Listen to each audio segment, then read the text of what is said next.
y'all, welcome back to my channel. So I got my bubby here. She is not at school today because as you can see, her lip and she has a cough.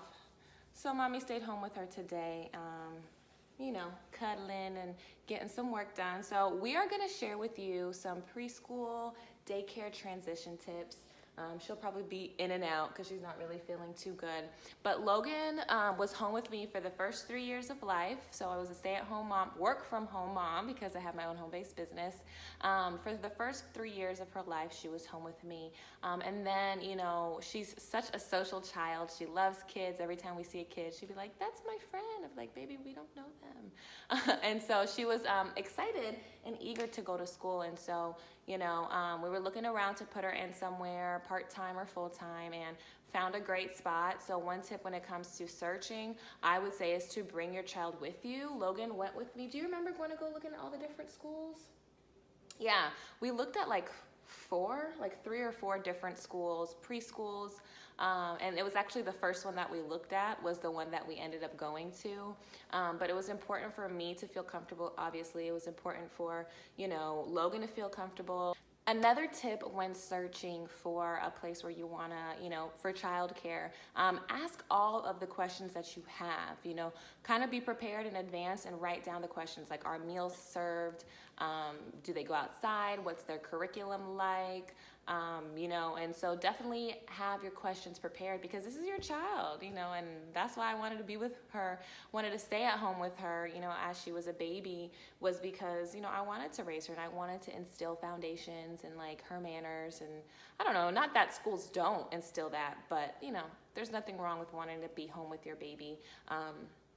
And be a stay-at-home mom or a work-from-home mom. So when she started was right a couple days before she turned 3. So I'm just gonna say 3. So her birthday is October 28th, which last year it fell on a Saturday, and I believe she started that Tuesday of that week. And she did great. Like, she did really good. It was before we moved into our spot. This is me and Logi's spot. Ooh, our new spot. And so, you know, I did have help with her getting dropped off, and I would pick her up. But she did really good, and she's always did good. And like when I drop her off, like I feel relief because I know she's safe and I know she's happy and she likes the teachers and whatnot. So I have a couple tips down to help with that transition because it can be a transition, especially if a child's used to being home with their parents. Or their parent, and now they're going to be in a new environment. And so the first thing that I would say is to stay excited. Let them know how much fun that they're gonna have. And that's one thing I remember telling Logie, like, you're gonna have so much fun. Y'all are gonna go out and play and color and paint and do projects and stories. So get them excited and let them know how much fun they're gonna have. Your child will feed off of you. You know, I feel like we are their closest and their biggest role model, especially at this age of growing up. She's literally right behind me. And, you know, if they see you excited and that, you know, they hear you say that they're gonna have so much fun at school, then they'll get excited. And so I think that's really important, is just, you know, showing your excitement and letting them know that they're gonna have so much fun and they're gonna learn, they're gonna get so smart. The second thing is make sure they get a full night's sleep. Now, of course, in the beginning, when you're starting a new routine, you wanna be consistent with that full night's sleep. But especially as the months go on, and maybe sometimes you're like, okay, you know, you can stay up a little later. I know Logie, when she has to go to school the next day, 8:30 like is bedtime, because I wake her up so early that she needs a full night's sleep. And there's been times where maybe she didn't sleep as good or get enough sleep, and she was groggy and cranky and didn't want to go. And that was actually the one time that she did cry when I was leaving her. She only cried one time. And it was like a few weeks ago. So she was like older, and I was like, it caught me off guard because I'm like, baby, what's wrong? And she was just really tired and, you know, just didn't want to be there right then and there. But she did good, and her teachers are really sweet, you know, and they're really nice. So definitely in the beginning, but especially over time, get a full night's sleep. Tip number 3 is to have a full tummy. Going to school. Now, Logan's school serves them breakfast, lunch, and a snack. And so in the beginning, or if she does to go to school later on in the morning, say if she spent the night with her grandma and she's gonna take her in by 9 the next morning, of course, you know, they'll feed her.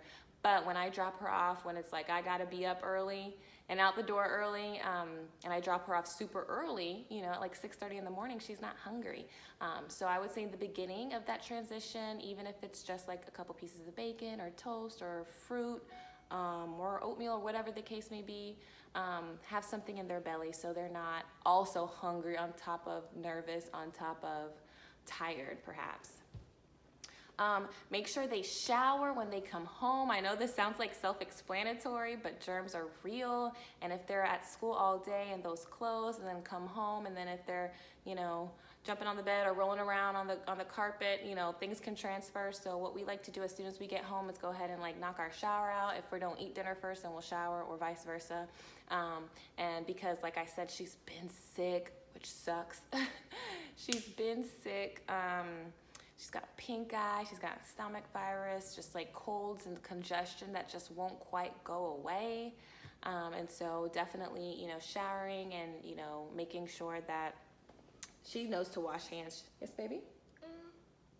I don't have pink eyes. No, you don't. It was something that happened a while ago. But no, you got mommy's brown eyes. Tip number 5, always let them know that you're coming back for them. I always tell Logan, you know mommy's coming to get you, baby. You know that. And so there's times, of course, where they want to be with us. They want to be at home. But just reassuring them that you're going to come back to get them, that you're going to pick them up, you know. And when you see them, you have that big smile. Every time I see her, probably it's not the best, but I always have a peppermint, because right when you walk in her school is a little thing of peppermint, so I always give her a peppermint. So, you know, ask them how their day was. Get to know their day and their schedule, how they felt, you know. And I've never had any warning signs with Logan about her not wanting to be there or anything like that. So I would definitely listen to your child. If you drop your child off and they're consistently like not happy or like scared or something like that, that may be something that you need to dig into, change schools if must be.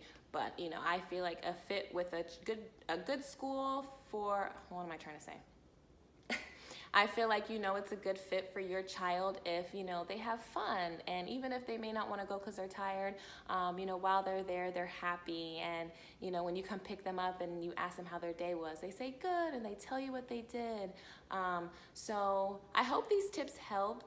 I know sometimes it can be a transition. I know for me, I was kind of like, what? This is the first time I'm putting like my baby in someone else's care. But I feel like we had a great transition. Like I said, there's only one time that she was upset when I dropped her off, and it was because she was tired and probably not, you know, feeling well. So if y'all have any transition tips for your children going to school, whether it's daycare at a later age like Logie did, or preschool in the beginning, or when the kid starts to know, because some kids, you know, start going as infants, and so they're used to it, and their immune systems get stronger. Like with her, and you know, I took her to doctors, and you know, we went to, what's it called, Minute Clinic. And, you know, she explained to me how, you know, their immune system has to develop and has to get stronger. You know, the kids who are home until kindergarten, they get all those sicknesses come kindergarten. Dentist. Yep, she's been to the dentist. She has a nice, healthy, full set of teeth. So leave your tips below. I hope this helped. I can't wait to read all of y'all's tips. And I know there's a lot of new moms and pregnant women who do watch my videos and can gain a lot of knowledge for all of my current subscribers and my community that's out there. So hope y'all enjoyed this video. You wanna say bye, baby? No? Okay, we'll talk to y'all later. Bye.